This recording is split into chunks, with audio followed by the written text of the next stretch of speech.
Estou de volta mais uma vez aqui no canal de Arquivo Histórico no YouTube. Hoje eu quero trazer um relato sobre o café. O café é uma bebida nacional, todo brasileiro usa o café.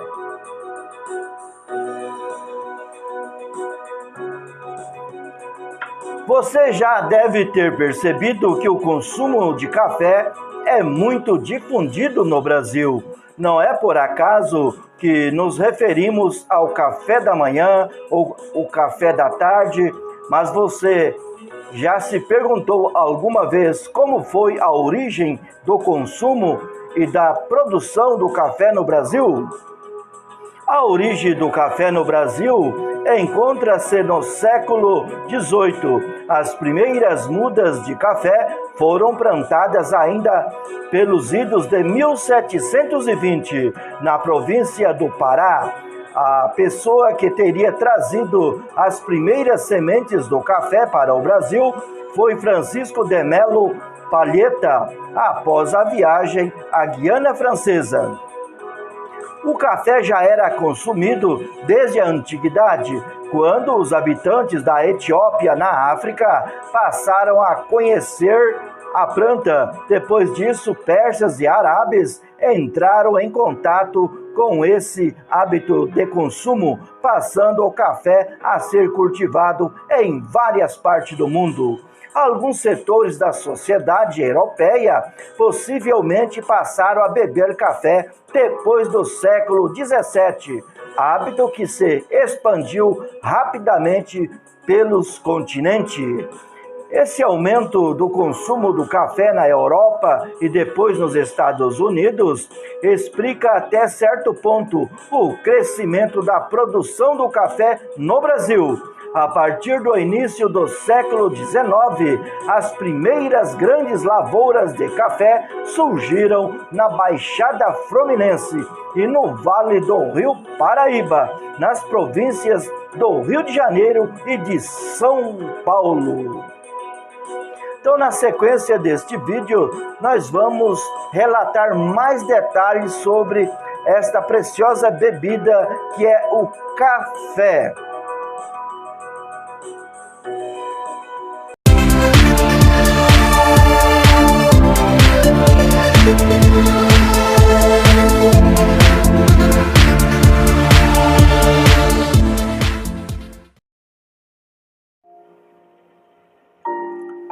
O solo e o clima da região favoreceram a produção do café, que se destinava a atender ao mercado consumidor da Europa e dos Estados Unidos. Os africanos escravizados formaram a força de trabalho para laborarem no cultivo, colheita e beneficiamento do café. O transporte para o porto do Rio de Janeiro, de onde inicialmente era exportado, era feito no lombo das mulas. A partir de 1837, o café tornou-se o principal produto de exportação do Brasil. Império, os grandes lucros decorrentes da exportação do café enriqueceram os grandes fazendeiros, os chamados barões do café, e sustentaram financeiramente o Império Brasileiro.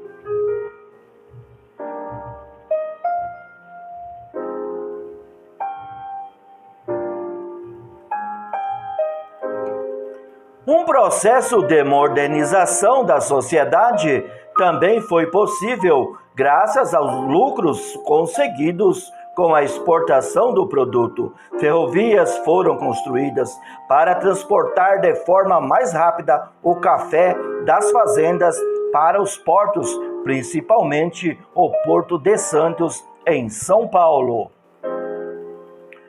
Com as rendas do café, foi possível também urbanizar a cidade do Rio de Janeiro e São Paulo, bem como algumas cidades do interior paulista, como Campinas, o interior da província de São Paulo, na área conhecida à época como Oeste Paulista, foi o local de expansão da produção cafeeiras.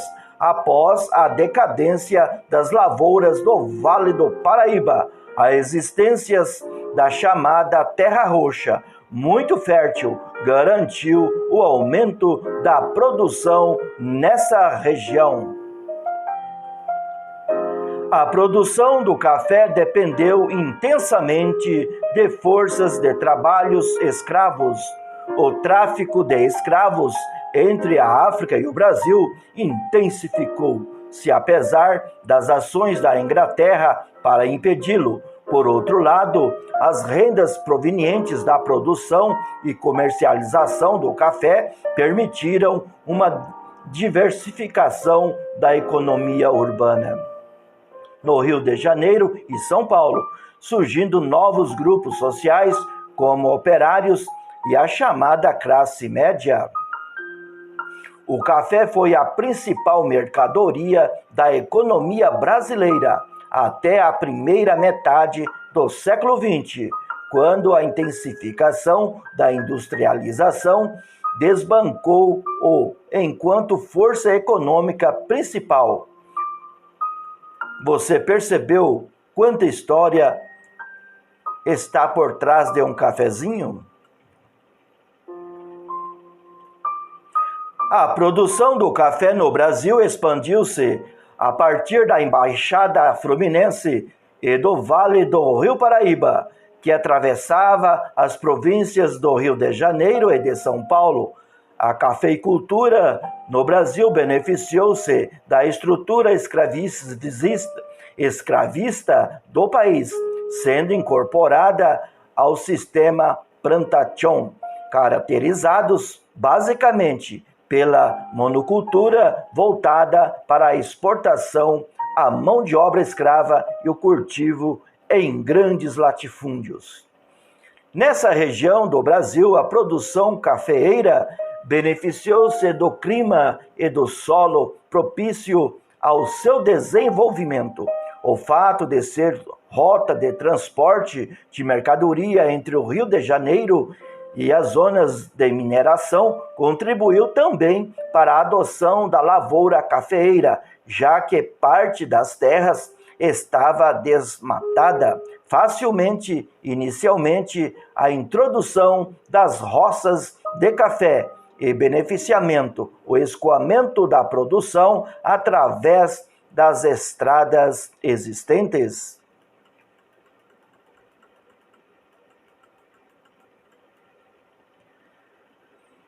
As capitais iniciais para a produção do café vieram dos próprios fazendeiros e comerciantes, principalmente os que conseguiram acumular capital com o impulso econômico verificado após a vinda da família real ao Brasil, a partir de 1808. As técnicas de produção de café eram simples. Inicialmente, se desmatavam terras onde era necessário expandir as áreas agricultáveis para a colocação das mudas das plantas. Estas demoravam cerca de 5 anos para começar a produzir. Nesse tempo, outras culturas eram plantadas em torno dos cafezais, principalmente gêneros alimentícios. Para a conservação das plantas, eram necessárias apenas enxadas e foice. A colheita era feita naturalmente pelos escravos, que após essa tarefa colocavam os grãos do café para secar em terreiros.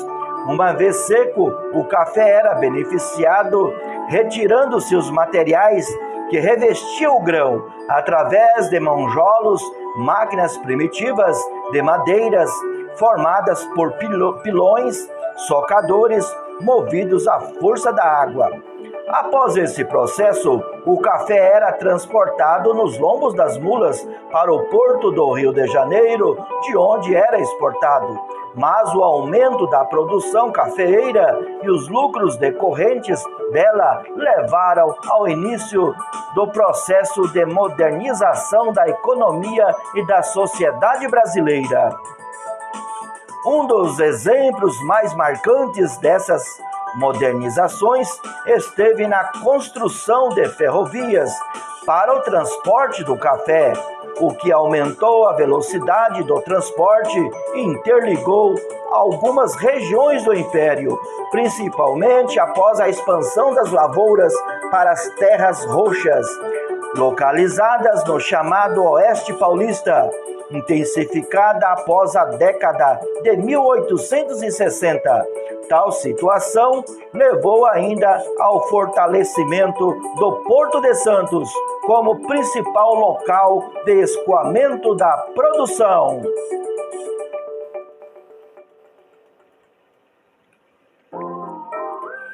Em 1836 e 1837, a produção cafeeira superou a produção açucareira, tornando o café o principal produto de exportação do Império.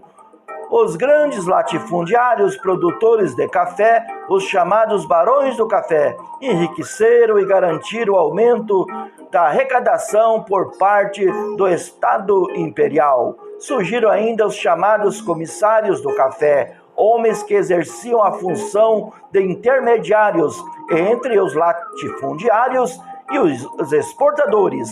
Além de controlarem a venda do produto, garantiam aos latifundiários acesso a créditos para a expansão da produção e também viabilizavam a compra de produtos importados.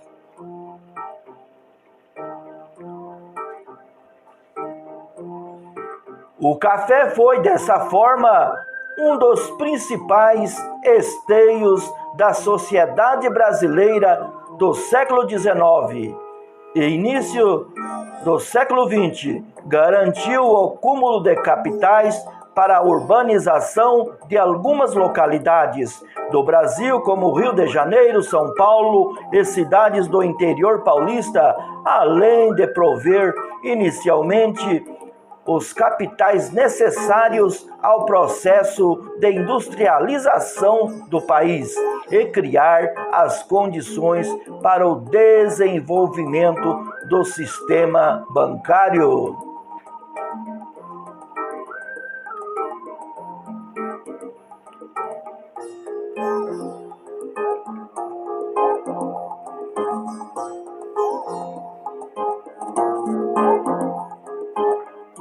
Termino aqui de fazer este relato sobre a história do café.